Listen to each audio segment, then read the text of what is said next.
parents think that we start everything. It's not always us that start everything. You know, some girl comes up in my face with, with some bull, I'm not going to stand there, turn around, go and tell my mom, oh, Mom, this girl's bothering me. Why? I'm going to stand up for myself. Why not? Why not go to your mom and say, Mom, this... Because it's not worth it. I'm not going to be going around, school thinking, that I'm some little girl. It looks like you're away. I don't think so. Just keep on doing it. What's that? I said if you turn around and walk away, they'll come up to you again, and each time it'll get harder and harder and harder. Why don't you just report them to school? No, that's stupid. Why is that stupid? That's what it's supposed to be. It's not going to stop anything. Everybody can't talk at once. If you don't stand up for yourself, they'll keep on doing it. And if you go to the school, they're not going to do much. The people are just going to get more angry, and they're just going to threaten you even more. What happens is the kids, they will tell the people at school they're going on, that the problems are going on. They'll get suspended. They'll get sent home for a day. Or what eventually happened with our daughter was that they just kept pushing her to the next grade because she was a troublemaker. She could get good grades when she was at school, so it was just push her through, get the trouble kids out of there. You know what a lot of parents in this audience, studio audience, and a lot of parents at home are saying about the two of you? You lost control. Oh, yeah, we lost control. I agree. My daughter was beating kids up in school. I mean, I couldn't believe it. Mothers were knocking on my door saying, I'm going to sue you because your daughter just busted my kid's lip open. But I don't agree. We don't do stuff like that. You don't agree? I lost control of my daughter. I agree, totally. I know that's the one thing I've gotten over is I do not feel, I won't say I'm not responsible at all, but not totally. She made decisions that she has to live by.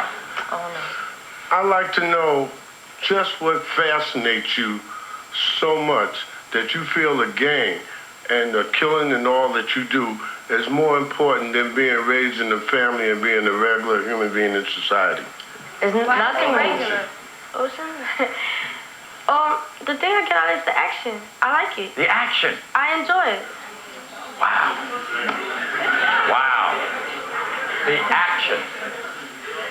Next, we're going to meet a guy who says, if you're in a gang, kids, you're going to be dead. You're going to be this after this. You kind of wonder what's happening with our young people growing up. They're obviously not getting valued. It's really about time that we woke up and did something about firearms, the accessibility of children to firearms, and the ease with which children use violence. About the real life in gangs. Well, the bottom line is, you want to get whacked? You want to get a bullet put in your head? You want to get your neck slashed? You want to go to prison? That's the bottom line. That's what's going to happen. If you get into a gang. Bottom line. It's going to happen eventually to everybody here if they continue to stay in a gang. Christina, you think you ever would go to jail? No. No? You think you'd go to jail now? Oh, yeah, now I think so. Okay. Let's go back up here. Michelle, you still are in the gang, right? Yeah. You ever think you're going to go to jail? I really don't care. Why don't you care? Because I just don't. Well, let me ask you this. What do you care about? Nothing. No. You guys are getting mad back there, aren't you, Ocean? Yes. Right? Why are you getting mad? Because nobody out there knows how we live. Nobody out there knows how we live in the gang. What does that mean? No, some parents are out there saying that the reason why we like action is for attention. Yeah? We're not out there to seek attention. If we wanted attention, we can get it ourselves. So what are you out there for? Just the action? Yeah. Just the action. Excuse me, but when you said that people don't know how you live, we're almost the same age as you. Matter of fact, I'm older than you are, and I might be the same age as some of you. I live in suburbia. Only thing that's different between me and you, I have self-control. If one of my friends get hurt, I'm going to be there for them, but I'm not going to risk my life for them. And another thing, you have all these opportunities. What you need to worry about is getting an education. I'm 16 years old. I have more common sense than you do. What you need to worry about is getting an education so you can get ahead of life. Then you can go back and help your friends. That's how you help.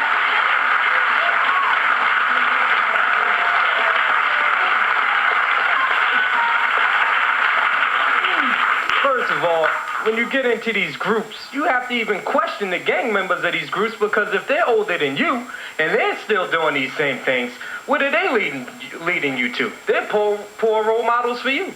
You know how many people want to change places But they like with you? them. They like them. Yeah, go ahead, Ocean. Can I say something? Sure. What I'm telling you now is how I was. I have been in a rehab for a month. I am trying to help myself. Right. Okay. And I think that's great. First of all, So let me ask you this. In 1 month, how do you feel differently now than what you did a month ago? Well, first of all, I don't do the things I have done back then. One of my counselors are in there. She's right behind you. Right. I'm going to talk to her. Melanie. Yeah. And she knows I'm in her program, and I'm trying to make a difference of myself. Because what I did, when I look behind it, sometimes I sit there and I think, laying in my room, that wasn't worth it. I go through therapy. I go to meetings. I sit there and I think all the time. It isn't easy for me. I went through 3 years, practically, being in the gang. It is not easy for me to just get out of it. I'm trying to help myself. It's not like I'm still doing the same things I did, Okay. you know? I understand. That's what I'm trying to say. Let me ask Melanie this. What's the difference, Melanie, would you say, between Ocean and Michelle, who's sitting right next to her, who's still in the gang? Not a lot. They both had a lot of life traumas and a lot of childhood negative experiences. So if you talk about a family base to go home to after school, they don't have much of one. Their mothers are busy taking care of the other kids. Right. And what chance you think Michelle can get into rehab, or Michelle can get out of the gang, or Michelle can go a different way when she says she just doesn't care? Yes, I do. It's a long, slow process, because we're a 6-month program where I work, and it takes a lot of time. And they have ups and downs. And Ocean there has had an incident already. There, it takes time. Mm-hmm. They've been living this way for a long time. What would you give her chances? Wow, I know them both, and I love them dearly.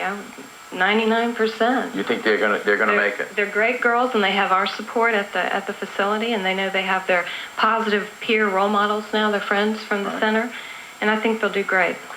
All right, Christine. As I came in today, I saw you. You were really upset. Yeah, I was. Why were you upset? These 2 girls in back of me. I've seen them around, and they hang around with some of the ex-gang members that I used to be with. And I just found out today that one of my best friends was killed last week, and his wake was Friday. And not only that, but at his wake, there was a shootout. There was a drive-by. It wasn't enough that he died, that there was a shootout at his wake. Yeah. We'll be back after this.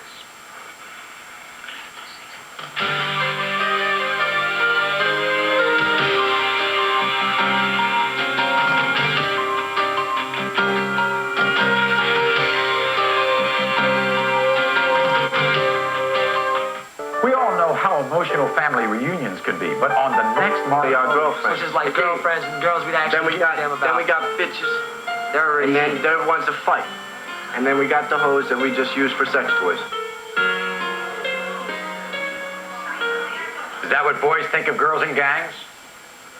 How do the guys, Jen, in gangs treat the girls? That was my friend, and he said that he said that about most people, but not everybody, I mean, he's got friends that, people love each other. Right, that was my ex-boyfriend from 6 months ago, and he was not like that. He was just getting out of the gangs, and he treated me very good. And this breaks my heart to see him say this. I can't believe that's him. I really can't. Is this one of the you're out of the gang, right? Yeah, I'm in a treatment center along with these 3 girls. You're in with Ocean and Michelle and Christina, right? Mm-hmm. Is that one of the reasons why? I mean, when you see kids change like that? Yeah, it scares me. I know what I went through. I'm using the drugs and hurting my mom. The good thing is, you didn't change. You found something deep in you that said, I can't be that way. I'm proud of it. And I think that's what your therapist and your counselors are looking for. What they're looking for is those feelings within you that you can bring to the surface. I don't want to belittle what Chris has done, because she did make a decision to change, but unfortunately her father and I had to threaten her. Yeah, this is for Chris's mother. You said that she tried to commit suicide. I mean, was this... I'm sorry. It's Christina's, right? Christina. I'm sorry. Yeah, wasn't that some kind of sign that something was wrong somewhere? Yeah, that got her into her first rehab, too. I put her right into rehab. But it didn't work? No, it didn't work. It was short-term rehab. It was about 4 weeks. Then she went to another rehab when she relapsed, and that was 3 weeks. Then she relapsed again, and the last time she cut her wrist open and took an overdose of Valium and got drunk. And I went to the courts that time and had her Myers acted into a long-term rehab. This is for the ladies that's still in the gang. I think you need to realize that you were born in this world by yourself and you don't need gang members to make you feel wanted because you're going to die by yourself.